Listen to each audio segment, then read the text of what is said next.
తక్కువ పెట్టుబడి, తరగని డిమాండ్, ప్రీమియం బ్రాండ్ సపోర్ట్ తో మిస్టర్ ఆప్టికల్స్ ఫ్రాంచైజీ మీకోసం. Call mister opticals today. అందరికీ నమస్కారం, నేను Swaroopa Potlapalli. Welcome to Suman TV.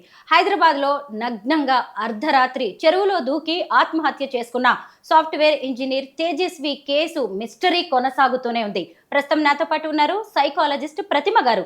వారితో మాట్లాడదాం. తేజస్వి కేసు గురించి కొత్త విషయాలు తెలుసుకుందాం.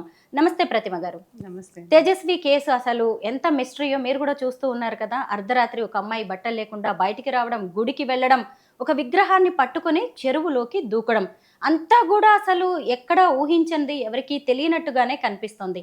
ఇదంతా చూసినప్పుడు మీ అభిప్రాయం ఏంటి? మీకు ఏమనిపించింది? ఇప్పుడు హఠాత్తుగా ఒక సైకలాజికల్ డిజార్డర్ని అభిప్రాయం కింద చెప్పడానికి చాలా కష్టం కదా. బికాజ్ ఒక సైకలాజికల్ ఇవాల్యుయేషన్ జరగాలంటే ఒక మనిషిని చాలా పరిశీలిస్తాం. వాళ్ళ బ్యాక్ ఎండ్ తెలుసుకుంటాం, వాళ్ళది ఏం ప్రజెంట్లీ వాళ్ళు ఉన్న సిచ్యువేషన్ని చూస్తాం.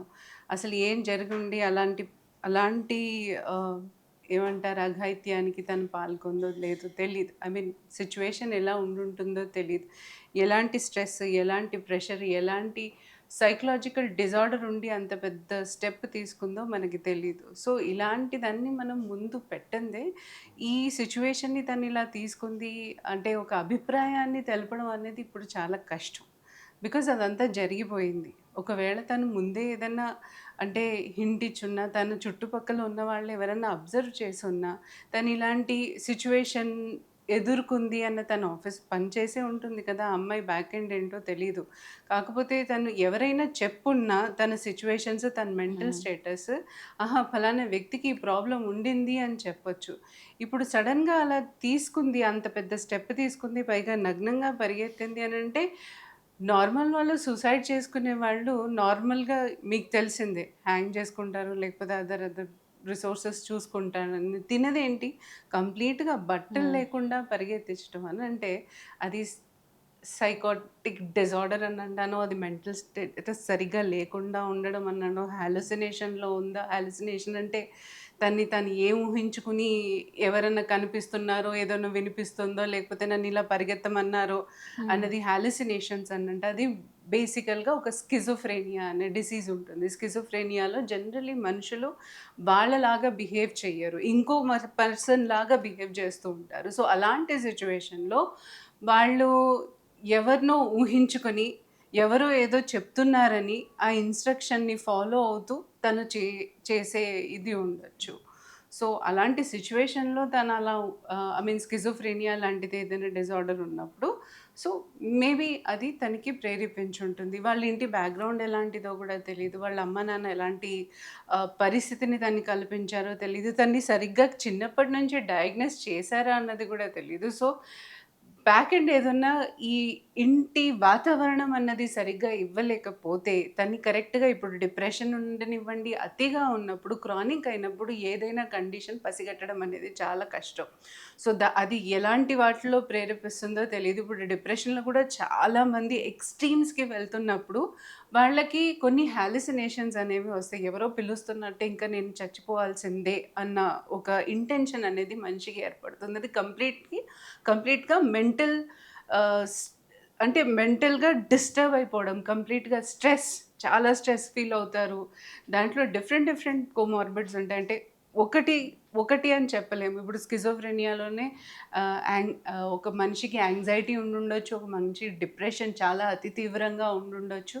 సో ఇవన్నీ ఎక్కువ పైలప్ అయిపోయినప్పుడు, ఎక్కువ అయినప్పుడు సో మనిషి ఎలాంటి మార్గాలు వెతుక్కుంటాడో చావడానికి అని చెప్పడం అనేది చాలా కష్టం. సూయిసైడల్ టెండెన్సీ అనే దాన్ని మన చుట్టుపక్కల చాలా మందిలో కూడా మనం చూస్తూ ఉంటాము. కానీ దాని నుంచి వాళ్ళని ఎలా బయటపడేయాలి అనేది కూడా తెలియదు. ఈ తేజస్విని వాళ్ళ అమ్మగారితో కలిసి ఉంటున్నారు. వాళ్ళ అమ్మగారు కూడా ఈమెకి సంబంధించిన బిహేవియర్ని గమనించే ఉంటారు. ఒకవేళ ఇలా ఇంకెవరిలోనైనా మనం చూసినప్పుడు ఎలాంటి జాగ్రత్తలు తీసుకోవాలి? అంటే ఇది పసిగట్టడం అని అంటే పేరెంట్స్కి తెలుస్తుంది, చుట్టుపక్కల వాళ్ళకి కూడా. తను చాలా యాక్టివ్గా ఉండే పిల్ల, అందరితో కలిసే పిల్ల అనగానే సడన్గా తను అలోన్గా ఉండాలనుకోవటం, ఎవరితో మాట్లాడకపోవడం, ప్రతి చిన్న విషయానికి ఏడుస్తూ కూర్చోవడం, లేకపోతే అనవసరమైన లో కాన్ఫిడెన్స్ మాట, నాకు ఇది చేత కాదు, నేను ఇది చేయలేను, నా జీవితంలో నేను పనికిరాను, ఇంకా నాకు చావే బెటర్, ఇట్లాంటి ఐడియేషన్స్ ఉన్నప్పుడు ఈజీగా మంచి అర్థం మనం ఈజీగా పసిగట్టేస్తాం. అలాగే సెల్ఫ్ హార్మింగ్ అనేది ఉంటుంది. అంటే తన్ని తను ఏవో చేసుకోవడం, కోసుకోవడం, లేకపోతే ప్రతి వాళ్ళకు ఒక స్టేట్మెంట్ ఇవ్వడం, ఇంకా మేబీ నెక్స్ట్ టైం నేను ఉంటానో లేదో ఎవరికేం తెలుసు, అంటే ఇలాంటి చిన్న చిన్న హింట్స్ అన్నీ ఇస్తూ ఉంటారు. జనరల్గా వాళ్ళు అలోన్గా ఎక్కువ కూర్చుంటారు, ఎవరితో కలవడానికి ఇష్టపడరు. సో అలాంటి సిచ్యువేషన్స్ ఉన్నప్పుడు జనరల్గా పసిగట్టడం చాలా ఈజీయే. మరి ఈ అమ్మాయిలో అలాంటి సిచ్యువేషన్స్ ఏర్పడ్డాయో ఏమో తెలీదు, కానీ వాళ్ళు పేరెంట్స్ యాక్చువల్గా వాళ్ళని ప్రశ్నిస్తే డెఫినెట్గా వాళ్ళకు కూడా తెలియాలి. అది ఎప్పటి నుంచో జరుగుతూ ఉంటుంది. ఇది ఏమైనా షార్ట్ టర్మ్ కాదు, 1-2 మంత్స్ స్ట్రెస్ కాదు. ఇది చిన్నప్పటి నుంచి ఎన్నో ట్రామాలు ఫేస్ అయ్యి ఒకేసారి ఆ అమ్మాయి అంత పెద్ద స్టెప్ తీసుకుందని ఒక అనుమానం. లేకపోతే ఈ మరో కారణం ఏమి ఉండదు. ఇట్ ఈస్ లైక్ స్కిజోఫ్రెనియా అని అంటాం అంతే. హాలుసినేషన్ కానివ్వండి, ఊహించుకోవడం కానివ్వండి, ఇవన్నీ ఐ థింక్ సిచ్యువేషనల్ బేస్ మీద తను అంత పెద్ద స్టెప్ తీసుకుంది. ఫిజికల్ అబ్యూస్ లాంటివి జరిగినప్పుడు ఇలా చేసే అవకాశం ఉంటుందా? ఫిజికల్ అబ్యూస్ ట్రామాగా మారినప్పుడు ఎవరినన్నా చూసి భయపడి ఇంకా వాళ్ళనే ఊహించుకుంటూ ఉండడం, అదే ఆబ్సెసివ్ థాట్స్ రావడం. అంటే ఈ సంఘటన నాలో జరిగింది కదా, ఇంక నేను ఐ థింక్ పనికి రానేమో, ఇంక ఇలాగే ఉంటుందేమో, అంటే ఎవరిని చూసినా ఆ భయం వస్తుందన్నమాట. ఎవరు అలా మాట్లాడుతున్నా కొంచెం మనకి డిఫరెన్స్ అనిపిస్తూ ఉన్నా డెఫినెట్లీ వాళ్ళలో వస్తుంది, ఆ థాట్ అనేది వస్తుంది. సో అలాంటి ట్రామాటిక్ ఈవెంట్లో ఉన్నప్పుడు కూడా మనిషి చాలా సైలెంట్ అయిపోవడం, ఇలాంటి ఐడియేషన్, అది కూడా డిప్రెషన్కి లీడ్ అయ్యే ఛాన్సెస్ చాలా ఉన్నాయి. జనరల్లీ ట్రామా అంటే ఏం లేదు, అది కూడా డెఫినెట్గా అంటే ఈ డిప్రెషన్ ఏదైతే అంటామో అది కూడా రెలవెంట్ దానికే ఉంటుంది డెఫినెట్గా. సో ఎస్, ఇలాంటివి చేసే ఛాన్సెస్ చాలా ఉంటాయి. అబ్యూజివ్ రిలేషన్షిప్లో ఉందేమో టాక్సిసిటీ ఉండుండొచ్చు, పేరెంట్స్ దగ్గర నుంచి ప్రెషర్ ఉండుండొచ్చు, లేకపోతే మరొక ఐ మీన్ ఈ జనరేషన్ చెప్పలేం కదా, బాయ్ ఫ్రెండ్స్ లేకపోతే ఇంకేమైనా, అంటే అక్కడ బ్యాచులర్స్ కూడా అక్కడి నుంచి ఏమైనా హరాస్మెంట్ అయ్యి ఉండొచ్చు. ఎవరైనా ఫిజికల్ గా కానీ మెంటల్ గా ఆమెను హెరాస్ చేస్తున్నప్పుడు తనను తాను కాపాడుకోవడానికి ఇలా చేసి ఉండొచ్చు అనుకోవచ్చా మనం? అంతే, అలాగే కూడా ఉండుండొచ్చు. సిచ్యువేషనల్ చెప్తున్నాను కదా, ఎవరు పరిగెత్తాలని అనుకుంటారమ్మా? మెంటల్గా స్ట్రాంగ్ ఉన్న దట్టు వాళ్ళు, బట్టలు కరెక్ట్ లేకుండా. బట్టలు లేకుండా అమ్మాయి అర్ధరాత్రిలో అంతగా ఐ మీన్ అలా ఉంది అన్న సిచ్యువేషన్ని, అంటే ఎవరు హెల్ప్ చేయలేదు తనకి. హెల్ప్లెస్ స్టేజెస్లో, అంటే ఇంతమంది తిరుగుతూ ఉంటాము బయట, ఒక్కళ్ళు చూసి రిపోర్ట్ చేయలేదే, అయ్యో అమ్మాయి ఫలానా అమ్మాయి అలా పరిగెడుతోంది అని. ఎవరికి ధైర్యం సరిపోలేదా, లేకపోతే చూసి భయపడ్డారా, అసలు సిచ్యువేషన్ ఎలా ఉండుంటుంది, ఒక్కళ్ళు కాపాడే వాళ్ళు లేరు కదా అని అనిపిస్తుంది.